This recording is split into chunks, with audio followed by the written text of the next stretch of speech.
नमस्ते। 30 मई 2025 तक की नवीनतम खबरों के आधार पर अमेरिका, यूरोप और पश्चिमी एशिया से कुछ प्रमुख खबरें यहाँ दी गई हैं। अमेरिका, यूनाइटेड स्टेट्स, अर्थव्यवस्था और टैरिफ। 2025 की पहली तिमाही में अमेरिकी अर्थव्यवस्था में 0.2% की वार्षिक दर से गिरावट आई, जो 3 सालों में पहली बार है। इसे व्यापार युद्धों और आयात में वृद्धि से उत्पन्न बाधाओं के कारण माना जा रहा है। राष्ट्रपति ट्रंप ने स्टील और एल्यूमीनियम आयात पर टैरिफ दोगुना करके 50% करने की योजना की घोषणा की है। एक संघीय अपीलीय अदालत ने ट्रंप युग के कुछ टैरिफ को अस्थायी रूप से बहाल कर दिया है, जिन्हें एक व्यापार अदालत ने रोक दिया था, जो व्यापार नीति पर राष्ट्रपति के अधिकार को लेकर चल रही कानूनी लड़ाई का संकेत है। राजनीतिक और कानूनी, राष्ट्रपति डोनाल्ड ट्रंप एक केंद्रीय व्यक्ति बने हुए हैं। उनके विभिन्न कानूनी मामलों में लगातार नए घटनाक्रम सामने आ रहे हैं। चर्चाएं उनके बढ़े हुए टैरिफ की योजनाओं और एलन मस्क जैसे व्यक्तियों के साथ उनकी बातचीत के इर्द गिर्द भी घूम रही है, क्योंकि मस्क व्हाइट हाउस दक्षता विभाग में अपना कार्यकाल समाप्त कर रहे हैं। सुप्रीम कोर्ट ने क्यूबा, हैती, निकारागुआ और वेनेजुएला से लगभग 500,000 प्रवासियों के लिए कानूनी स्थिति को रद्द करने की ट्रंप प्रशासन को अनुमति दे दी है। सामाजिक मुद्दे। हाई स्कूल ट्रैक और फील्ड चैंपियनशिप में एक ट्रांसजेंडर एथलीट की भागीदारी पर एक विवादास्पद फैसला सुर्खियां बटोर रहा है। हार्वर्ड विश्वविद्यालय 15 साल की कानूनी लड़ाई के बाद गुलाम लोगों की तस्वीरें एक अश्वेत इतिहास संग्रहालय में स्थानांतरित करने पर सहमत हो गया है। यूरोप, रूस यूक्रेन युद्ध संघर्ष एक प्राथमिक फोकस बना हुआ है। यूक्रेन ने कथित तौर पर युद्धविराम योजना प्रस्तुत की है, लेकिन रूस ने बड़े हवाई हमलों के साथ अपनी कार्रवाई बढ़ा दी है।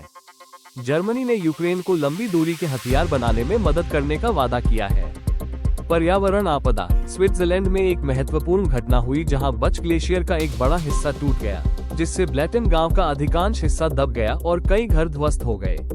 सामाजिक और नियामक परिवर्तन। फ्रांस जुलाई से समुद्र तटों, पार्कों और स्कूलों के पास धूम्रपान पर प्रतिबंध लगाने की दिशा में बढ़ रहा है। फ्रांसीसी सांसदों ने कम उत्सर्जन वाले क्षेत्रों को भी खत्म करने के लिए मतदान किया है। कानूनी और राजनीतिक। एक फ्रांसीसी अदालत ने एक सेवानिवृत्त सर्जन को रोगियों के खिलाफ बलात्कार और यौन उत्पीड़न का दोषी ठहराया है, जिससे व्यापक चिंताएं बढ़ गई है। यूरोपीय संघ संभावित टैरिफ से बचने के लिए अमेरिका के साथ व्यापार समझौते के लिए दबाव डाल रहा है। पश्चिमी एशिया, वेस्ट एशिया, गाजा संघर्ष। गाजा में मानवीय संकट गंभीर बना हुआ है। संयुक्त राष्ट्र ने चेतावनी दी है कि 100% गाजावासी अकाल के कगार पर हैं। सहायता वितरण में अराजकता बनी हुई है और इजरायल ने कथित तौर पर उत्तरी गाजा में एक महत्वपूर्ण सुविधा अल औदा अस्पताल को बंद करने का आदेश दिया है। गाजा भर में इजरायली हवाई हमलों की खबरें जारी हैं और सहायता चाहने वालों की हत्या पर निंदा बढ़ रही है।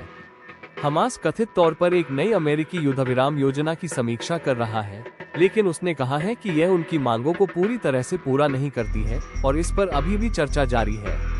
बस्तियों का विस्तार। इजरायल ने अधिकृत वेस्ट बैंक में बस्तियों के एक बड़े विस्तार की घोषणा की है, जिसकी फिलिस्तीनी राष्ट्रपति और स्पेन व फिनलैंड जैसे अंतर्राष्ट्रीय निकायों ने कड़ी निंदा की है।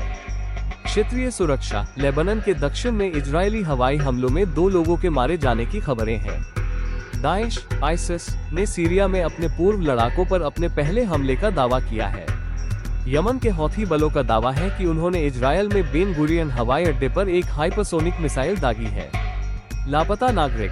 ईरान लापता भारतीय नागरिकों के मामले की जांच कर रहा है, जिनके परिवार अपहरण का आरोप लगा रहे हैं।